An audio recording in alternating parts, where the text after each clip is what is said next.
Hello दोस्तों, नमस्कार। कैसे हैं आप सभी लोग। उम्मीद करती हूँ कि आप अच्छे होंगे, स्वस्थ होंगे। दोस्तों, आज मैं आपके लिए सेकंड पार्ट समाज से संबंधित एमसीक्यू क्वेश्चन लेके आई हूँ, जो कि बार बार परीक्षाओं में पूछे जाते हैं। फर्स्ट पार्ट मैंने पहले अपलोड कर दिया था, इसका लिंक आपको डिस्क्रिप्शन में मिल जाएगा। 21 क्वेश्चन है। देश सेवा में कौन सा समास है। देश सेवा में बताना है दोस्तों, देश की सेवा के में कौन सा हो गया, तत्पुरुष समास हो गया। दिनकर में कौन सा समास है, दिनकर में कौन सा समास है, तत्पुरुष समास, द्वंद्व समास, द्विगु समास, कर्मधारय समास है। तो इसका राइट आंसर दोस्तों क्या हो जाएगा, ए तत्पुरुष समास हो जाएगा। शरणागत में कौन सा समास है, कर्मधारय समास, बहुव्रीहि समास, तत्पुरुष समास या द्विगु समास। तो इसका हमारा राइट आंसर दोस्तों क्या हो जाएगा, शरणागत। इसका हमारा राइट आंसर दोस्तों क्या हो जाएगा, तत्पुरुष समास का ये एग्जाम्पल हो जाएगा। अजात शत्रु में कौन सा हो जाएगा समास, तत्पुरुष समास, कर्मधारय समास, द्वंद्व समास, बहुव्रीहि समास।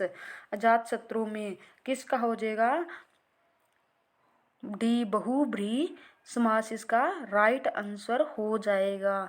नेक्स्ट क्वेश्चन, पंजाब में कौन सा समास है। पंजाब 5 नदियों का उनका समूह माना जाता है। इसमें 5 तो बहुव्रीहि समास है, या तत्पुरुष समास है, या कर्मधारय समास है, या द्विगु समास है। तो इसका हमारा राइट आंसर दोस्तों क्या हो जाएगा, इसका वैसे तो द्विगु समास है क्योंकि इसमें 5 लिखा है, लेकिन ये 5 एक राज्य का विशेष के लिए नाम है। तो इसका हमारा राइट आंसर दोस्तों क्या हो जाएगा, बहुव्रीहि समास हो जाएगा। अगर बहुव्रीहि ऑप्शन में ना हो तो हम द्विगु को क्लिक कर सकते हैं। नेक्स्ट क्वेश्चन, श्रम साध्य में कौन सा समास है, तत्पुरुष समास, द्विगु समास, बहुव्रीहि समास, द्वंद्व समास। श्रम साध्य में कौन सा समास है, तो इसमें तत्पुरुष समास इसका हमारा राइट आंसर हो जाएगा। तत्पुरुष समास के मैंने किसे बताया था, तत्पुरुष समास में क्या है, दूसरा पद प्रधान होता है, दूसरा पद प्रधान होता है, उसे कौन सा तत्पुरुष समास कहते हैं, द्विगु। यानी जिसका पहला पद संख्यावाची होता है, पहला पद संख्यावाची होता है उसे द्विगु समास कहते हैं। जिसका तीसरा यानी अन्य पद प्रधान होता है, अन्य पद प्रधान होता है उसे बहुव्रीहि समास कहते हैं। और द्वंद्व समास किसे कहते हैं, जिसके दोनों पद प्रधान हो, जिसके दोनों पद प्रधान होते हैं वहां पर कौन सा समास होता है, द्वंद्व समास।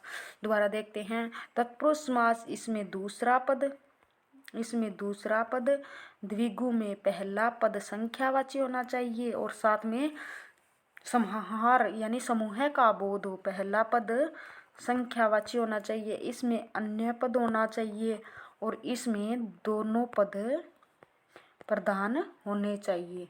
नेक्स्ट क्वेश्चन, मातृभाषा में कौन सा समास है, द्विगु समास, तत्पुरुष समास, द्वंद्व समास, कर्मधारय समास। तो इसका हमारा राइट आंसर दोस्तों क्या हो जाएगा, तत्पुरुष समास हो जाएगा। नेक्स्ट क्वेश्चन, निम्नलिखित में से कौन अव्ययीभाव समास का उदाहरण नहीं है, ये बताना है।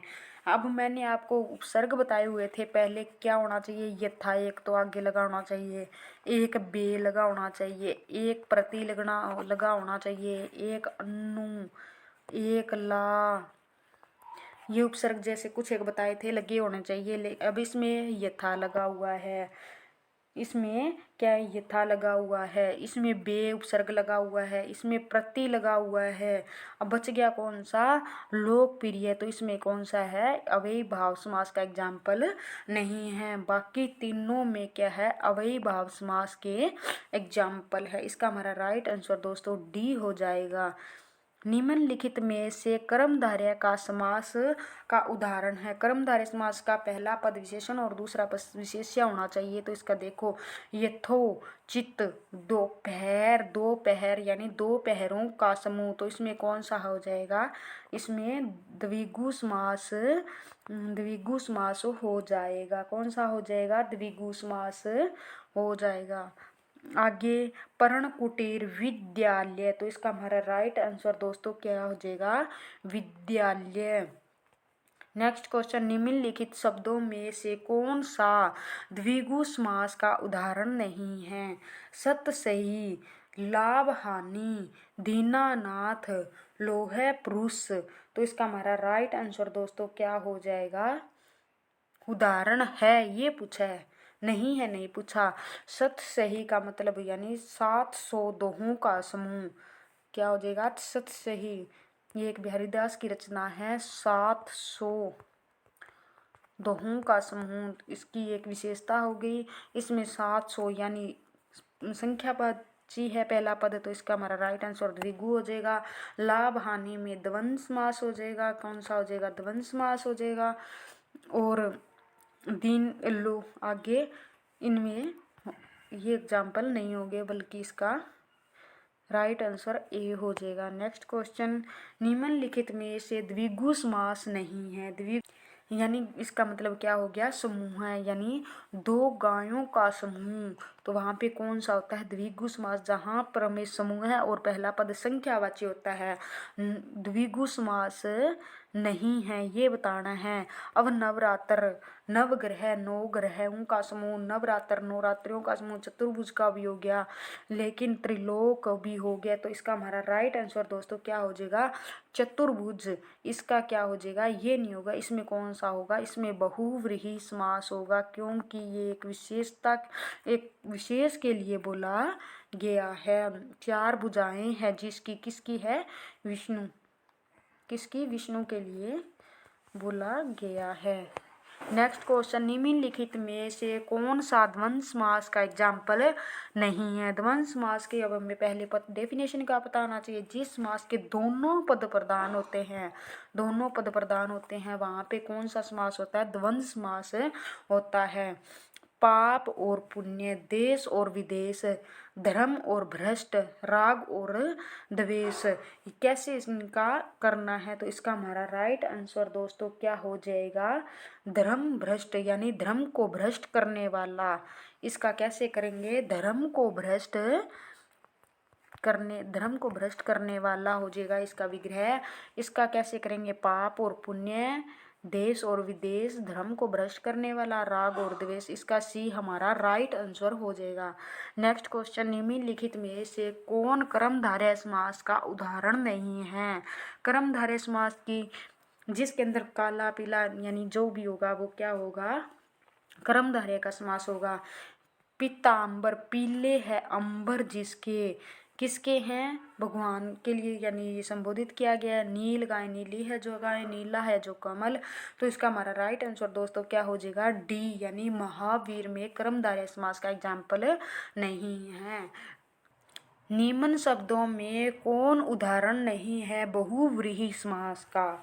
यानी बहुव्रीहि समास का निम्न में से कौन सा एग्जाम्पल नहीं है, ये बताना है। चक्रधर, चक्र को धारण करने वाला कौन थे? भगवान श्री कृष्ण थे। कौन थे? भगवान श्री कृष्ण थे। 10 है आनंद जिसकी, किसके थे? रावण के थे।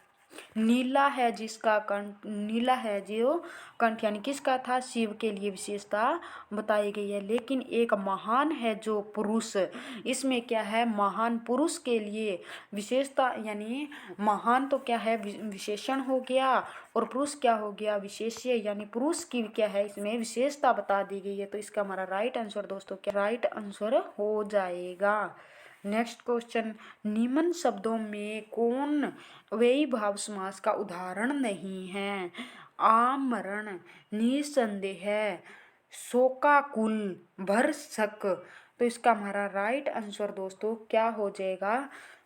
अव्ययी भाव समास में एक तो आ उपसर्ग देखना है, एक भर, हर, प्रति, नी उपसर्ग निर यानी लगा होगा। तो इसमें क्या है? आमरण, आमरण में क्या हो गया? आ उपसर्ग लगा हुआ है। यहाँ पे क्या है? र हो जाता है विसर्ग को।